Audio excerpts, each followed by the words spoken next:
అందరికీ విజయదశమి శుభాకాంక్షలు. ఈ పండుగను అందరూ చాలా సంతోషంగా జరుపుకోవాలని ఆకాంక్షిస్తున్నాను.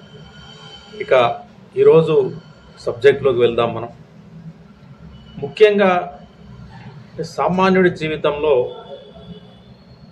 ఈ మద్యం అంటే విస్కీ కావచ్చు, బ్రాండీ కావచ్చు, బీర్ కావచ్చు, కళ్ళు కావచ్చు, ఇతరత్ర ఏదైనా కావచ్చు, మొత్తం మీద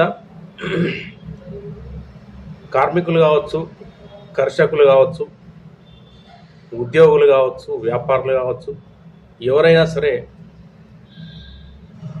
సరదా కోసం, కొంత ఉపశమనాన్ని పొందడం కోసం కావచ్చు, లేకపోతే మనం ఇంకో భాషలో చెప్పాలంటే ఎంజాయ్ చేయడం కోసం కావచ్చు. ముఖ్యంగా తెలంగాణలో వివిధ వేడుకల సందర్భంగా పెళ్ళిళ్ళు కావచ్చు, ఇతరత్ర అన్ని కార్యక్రమాలు కావచ్చు, కొత్త అల్లుడు ఇంటికి వచ్చినప్పుడు కావచ్చు, బంధువులు వచ్చినప్పుడు కావచ్చు, మిత్రులందరూ కలిసినప్పుడు కావచ్చు, వివిధ పార్టీలలో కావచ్చు, ఈ మద్యం అనేది ఒక మనిషి జీవితంలో ఒక భాగం అయిపోయింది. అయితే ముఖ్యంగా మన తెలంగాణను తీసుకుంటే మరి కొన్ని పండుగలు, దసరా, బోనాలు, సంక్రాంతి, ఇట్లా కొన్ని ముఖ్య సందర్భాల్లో ఖచ్చితంగా సుక్క ఉండాల్సిందే, ముక్క ఉండాల్సిందే. ఇక పల్లెటూళ్ళల్లో అయితే మనం చెప్పనక్కర్లేదు. బోనాల పండుగ సందర్భంలో కావచ్చు, దసరా సందర్భంలో కావచ్చు, ఇతరత్ర కొన్ని పండుగల సందర్భంలో ఖచ్చితంగా మేకలను కొనుగోలు చేసి వాళ్ళు అంటే ఆ కుటుంబం మొత్తం, ఉమ్మడి కుటుంబాలు మరి మందు, ఇతరత్ర పిండి వంటకాలు తీసుకొని చాలా చూడముచ్చటగా అంటే ఎంజాయ్ చేస్తూ పండుగలను ఆస్వాదిస్తూ ఉంటారు. అయితే ఇక్కడ విషయం ఏంటంటే, ఈ దసరా అక్టోబర్ 2వ తేదీ రావడం, అదేవిధంగా అక్టోబర్ 2వ తేదీనే బాపూజీ, మహాత్మా గాంధీ జయంతి అంటే ఆయన పుట్టినరోజు రావడం. ఎప్పుడైనా సరే మన ఇండియాలో మన ఆగస్టు 2వ తేదీన మటన్ షాపులు, అదేవిధంగా మద్యం షాపులు అంటే లిక్కర్ షాపులన్నీ మూసేయడం జరుగుతుంది. ఇది ఎప్పటి నుండో మరి స్ట్రిక్ట్గా ఇది కొనసాగుతూ ఉంది. కానీ ఎంతో ఉత్సాహంగా, సంబరంగా దసరాను ఎంజాయ్ చేద్దామనుకున్న ఎవరైతే ప్రజలు, మన తెలంగాణ ప్రజలు ఒక్కసారిగా మరి ఇలా మరి అక్టోబర్ 2నే వచ్చాయి, మహాత్మా గాంధీ పుట్టినరోజు, అదేవిధంగా దసరా ఉత్సవం, మరి మందు బంద్ అయితే ఇలా, మటన్ షాపులు బంద్ అయితే ఎట్లా అని చెప్పి చాలామంది బాధపడ్డారు, ఆలోచించారు. అయితే వీళ్ళందరూ ఏం చేశారంటే అక్టోబర్ 2 కంటే ముందే అంటే అక్టోబర్ 1వ తారీఖు రోజే మరి తెలంగాణ వ్యాప్తంగా అన్ని జిల్లాల్లో ప్రజలు అంటే మొత్తం షాపులన్నీ కిక్కిరిసిపోయినాయి. ముందస్తుగానే మరి మందు కొనుగోలు చేయడం జరిగింది.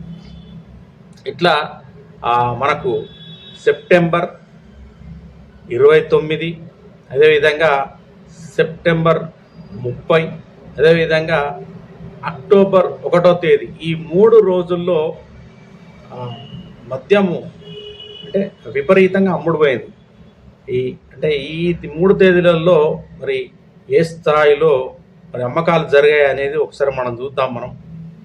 మరి ఒక్కసారిగా మరి ప్రభుత్వం ఏదైతే డ్రై డే అని ప్రకటించడంతో మందుబావులు ముందే జాగ్రత్త పడ్డారు. వాళ్ళు షాపులలోకి వెళ్ళి ముందస్తుగానే ఈ విస్కీ కావచ్చు, బ్రాండీ కావచ్చు, బీర్లు కావచ్చు, ఇవన్నీ ముందస్తుగానే వాళ్ళు కొనుగోలు చేయడం జరిగింది. ముఖ్యంగా సెప్టెంబర్ 29వ తేదీ నాడు ఈ అమ్మకాలు ఎంత జరిగాయో తెలుసా? అక్షరాల 279 కోట్ల అమ్మకాలు జరిగాయి తెలంగాణ వ్యాప్తంగా ఉన్న వైన్ షాపులలో సెప్టెంబర్ 29వ తారీఖున. అదేవిధంగా సెప్టెంబర్ 30వ తేదీన తీసుకుంటే 333 కోట్ల మద్యం అమ్మకాలు జరిగాయి. అంటే రెవెన్యూ కూడా బాగానే వచ్చింది గవర్నమెంట్కి. అదేవిధంగా మరి అక్టోబర్ 1న మనం తీసుకుంటే 86 కోట్లు మద్యం అమ్మకాలు జరిగాయి. మొత్తం తెలంగాణ వ్యాప్తంగా అన్ని జిల్లాల్లో 86 కోట్ల మద్యం అమ్మకాలు జరిగాయి. ఓవరాల్గా ఈ 3 తారీఖులలో అమ్మకాల మొత్తం మనం ఎంత వచ్చిందంటే అమ్మకాలు జరపగా వచ్చిన ఎంతవరకు అంటే మొత్తం ఈ టోటల్ తీసుకుంటే మొత్తం అమ్మకాలు అంటే 3 రోజుల్లో కలిపి మొత్తం 698 కోట్ల రూపాయల వరకు మద్యం అమ్ముడుపోయింది. కాబట్టి అంటే ముఖ్యంగా తెలంగాణ పండుగలు సందర్భంలో మరి ఖచ్చితంగా ఈ మద్యం అనేది ఉండాలి కాబట్టి అందరూ సరదాగా ఎంజాయ్ చేస్తారు కాబట్టి ముందస్తుగా వీళ్ళు ఈ విధంగా మరి కొనుగోలు చేయడం ద్వారా మరి ఆదాయం అయితే బాగానే వచ్చింది.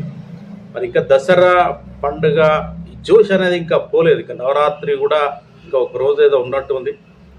ఈ ఈ సండే వరకు కూడా అమ్మకాలు బాగానే జరుగుతాయి. అంటే మామూలుగా ఈరోజు శుక్రవారం శనివారం అమ్మకాలు జరగకపోవచ్చు, కానీ ఆ అమ్మకాలు జరుగుతూ ఉంటాయి, కానీ కొంత తక్కువగా జరగవచ్చు. ఈ సండే వరకు మరి అమ్మకాలు కూడా ఇంకా బాగా జరిగే అవకాశం అయితే ఉంది. కాబట్టి మొత్తం అంటే ఇప్పుడు దాదాపు 698 కోట్లు, ఇంకో 200 కోట్ల వరకు అంటే మొత్తం 800 కోట్ల వరకు ఈ ఈ మద్య అమ్మకాలు జరిగే అవకాశం అయితే ఉంది. ఇప్పటి వరకు నా ఛానల్ని సబ్స్క్రైబ్ చేయని వారు దయచేసి